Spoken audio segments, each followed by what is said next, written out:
Lisa B Online. Imagine that. LISA_B.ONLINE. And today, going into our new season, praise God for our 4th season of, I can't even say that. Imagine that, because we're no longer on the couch with Lisa B, but Lisa B Online. But I'm not here to talk about myself. I'm standing here in the Brown-Blueford Foundation with Miss Jeralynn, and she is such a beautiful and a warm person, and she has such an awesome story to tell. Jeralynn, can you tell us about your foundation? Yes, thank you, Lisa, for having us.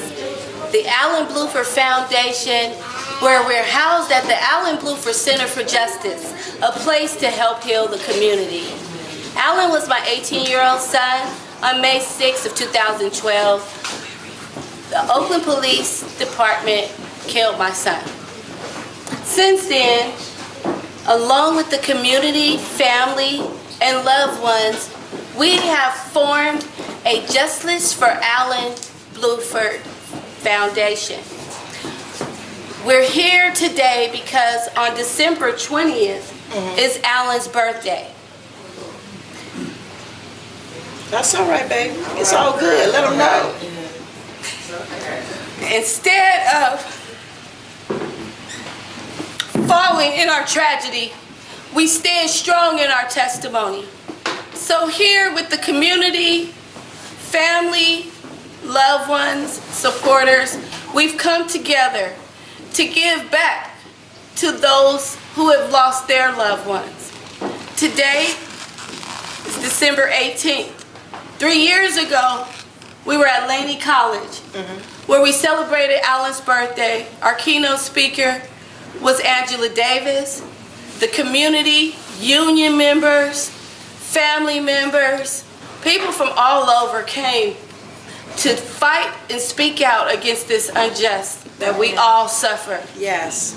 You know, Lisa, when it first happened, I felt as though people didn't understand, and they were ostracizing me and saying, why did that happen? But I know I have to stand and take a stand. Alan can't speak anymore. I always carry him in my heart, but I speak for Alan. I am Brown-Blueford. Absolutely. And the world will hear of his story. Yes. And I am a strong believer in God. Amen. We did sue the city of Oakland. We did take a settlement. But my faith tells me that there will be justice for Alan. You see, there's no statute on murder.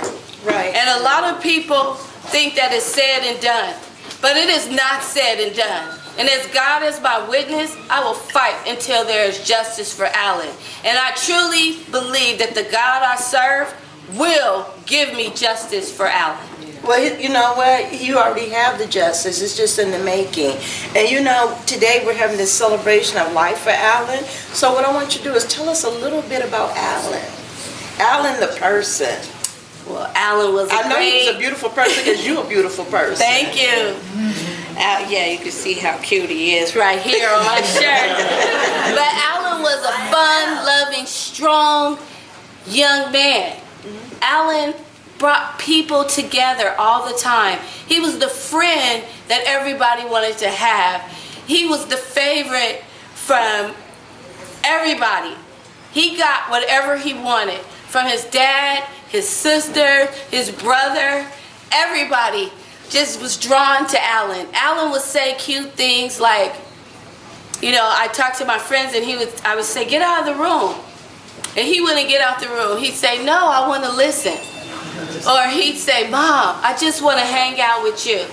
And he is hanging out with us in our heart. Alan has made all kinds of accomplishments in his life. He was a 3.0 grade point average student. He won championships for teams that he played on. Wow. Alan was just an all-around great guy. And when he was 7 years old, his dad asked him, Alan, what do you want to be when you grow up? And he said, I don't know, Dad. But whatever it is, it will be big. Amen. And it's big. And it's big, absolutely. You know, there's a lot of people who have lost their children at the hands of violence, but it's even worse when you lose it at the ones that you pay their salaries. Absolutely. You understand what I'm saying? Because you look to them for protection, you look to them for guidance, you look for them to be an asset to the community and not for them to come in and destroy your life. Absolutely. We pay them to protect and serve. But unfortunately, in today's society, they shoot to kill. This is not something that just happens out of the blue sky. This is something that happens every day in every city of the United States. And we as a community, as a family, as a people, have got to unite and say no more. That's why here at the Brown-Blueford Center for Justice, my co-director, her name is Molly Costello. She was an RN for many years, but when this happened to Alan, she stepped out of her job in her community and stood up for Alan. And she and I went to Washington, D.C. We met with Obama's assistant. We met with the Department of Justice. Yes. And they told us it was only so much that they could do. But we are strong women of faith. And we decided that it's not going to stop there. What we have to do is change the law. Let me ask you something right there, because you're talking about changing laws, and what we're talking about is changing laws that were never instilled to protect black people or African American people or people of color. So tell me what obstacles you faced in trying to get justice for your son through the legal system, and what were the steps that you had to take so that other parents that are out there who are in the same predicament can have a clue of what they're facing. Because I've come across quite a few people. Actually, I had an employee one time of mine who was gunned down by OPD, and it was devastating to me to find out, but I can't even imagine how I would feel if it was my child. So what are the steps that you take when you go through justice, and what kind of treatment did you get, or was it your word against his word, and because he was a police officer, what was I guess what I'm trying to ask you is, what was the scales of justice like for you? Well, first of all, I have to tell you that when you lose a child, the pain is unbearable. It's a very difficult thing that I wouldn't wish upon anyone. But let me tell you, the first thing they do when they shoot your loved one is they victimize the victim. Absolutely. They begin to start telling all kind of stories and lies. They begin to hide evidence. They begin to tell you things that are not true. They plant news feeds and things out to the news that say derogatory things about your loved one and your families. But you cannot listen. Right. Excuse me. You have to take a stand. You have to ask the questions. You have to get in their face. You have to follow through. And sometimes that's not enough. We started out at the city of Oakland. We talked to the mayor, who told us that she's going to treat families different.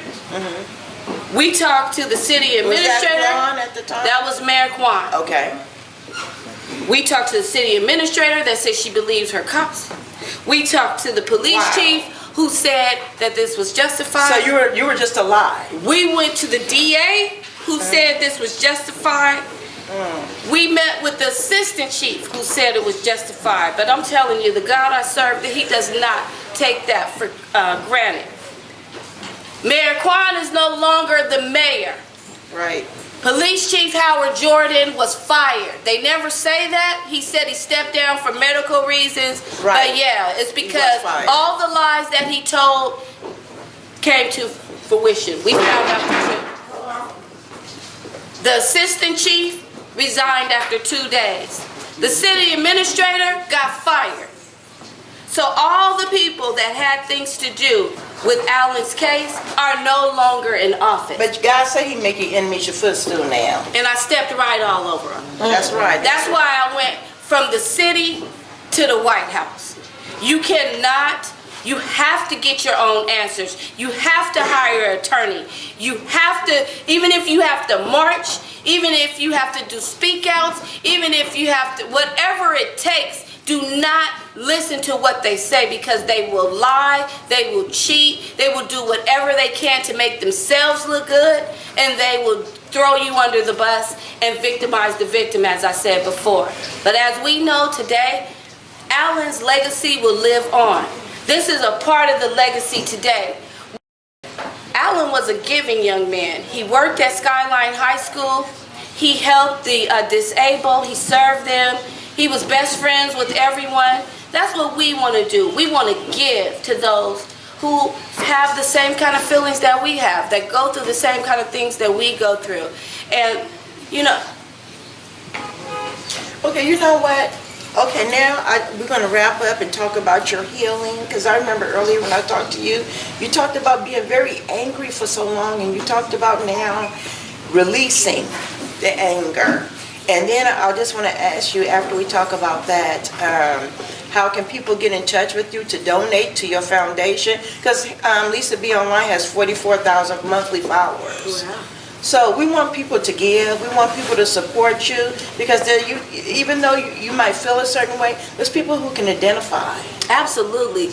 I have had the opportunity to travel all over to different states, speaking about Alan's story and speaking about our fight.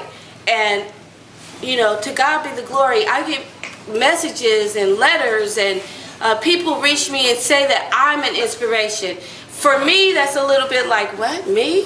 Because I can't believe. But Alan's story touches people. So you birthed something out of this. Yes, I did. And the thing is, when it first happened, I was in shock.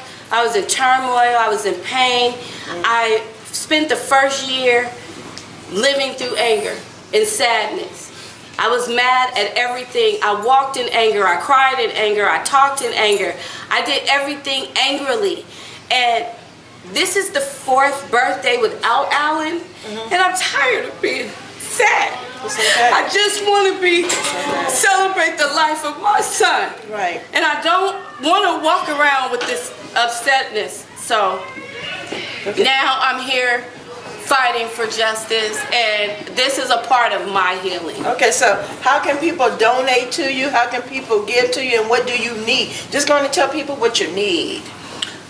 Well, you can reach me at the Brown-Blueford Center for Justice at 2434 Telegraph Avenue in the city of Oakland, California. We are also on Facebook at the Brown-Blueford Center for Justice. We also have a Facebook page for the Brown-Blueford Foundation, which is housed at the center. This center is here, donated, and set here for a place to help heal the community. We have several different outreaches, so we have people come in all the time, and we do what we can to give back and to help them.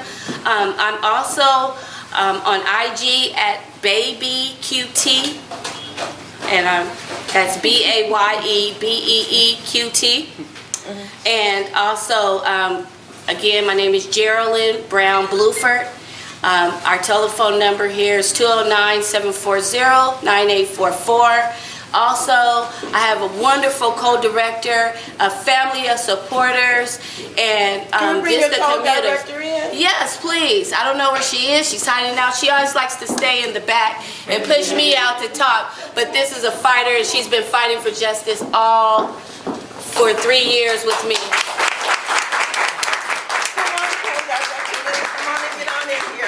We couldn't do this without her. Tell her what you need. And the community. So we just need support for all of our outreaches, which is healthcare, counseling, inspirational speaking, fighting against police terror, which is a big thing. If you want to battle back, you got the right. They took the wrong boy, but you got the right sisters here. We'll go fight all the way with you. Okay. And we want to encourage all the mothers out there. We want to encourage all the mothers out there, or the fathers, grandmothers, aunties, uncles, friends, whoever you are, if you have lost someone to violence, please come reach out to Jeralynn. Come help unite yourself with her in this cause. God bless you. And as always, we're going to leave you with this. A soul saved beautifies a community. Hashtag me, Lisa B Online. We love you, and it's a wrap. Blessed 2016 to you. May God use you.